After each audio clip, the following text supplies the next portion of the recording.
Muncul grafik baru soal konsorsium Judi 303 yang sebelumnya menyeret nama Irjen Ferdisambo tersangka pembunuhan Brigadir Nofriansyah Yosua Huta Barat alias Brigadir J.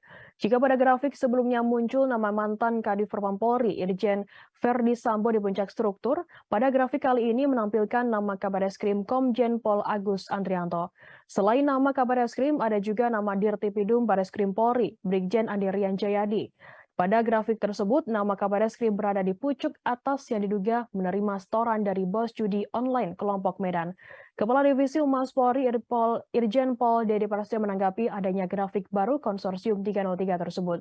Dede mengatakan pihaknya masih fokus pada penanganan kasus Irjen Ferdisambo yang melakukan pembunuhan berencana terhadap Brigadir J.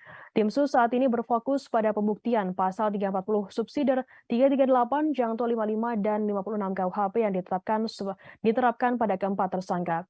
Seperti diketahui sebelumnya, grafik kedua muncul di media sosial telah beredar luas foto peta grafik berjudul Kaisar Sambo dan Konsorsium 303. Sebaran ini terdiri dari 6 halaman, bahkan menampilkan sejumlah nama anggota perwira tinggi Polri, menengah dan pertama, lengkap dengan jabatannya. Ada juga nama-nama dari kalangan sipil yang turut masuk dalam bagan konsorsium tersebut. Digambarkan dalam bagan-bagan itu alur aliran dana setoran dan backing. Wajah Ferdisambo berada paling atas dalam bagan tersebut dan dibubuhi keterangan setiap tahun Ferdisambo dan kroninya menerima setoran lebih dari 1,3 triliun rupiah. Dalam bagian juga terdapat tulisan di kalangan bandar judi Ferdisambo dikenal dengan sebutan Kaisar Sambo. Halaman tersebut mengungkap tentang proyek 2004, Konsorsium 303, Tim Pukul, dan investor. Bagian itu pun mengurai tentang bagaimana dana mengalir dan dari siapa saja dana masuk.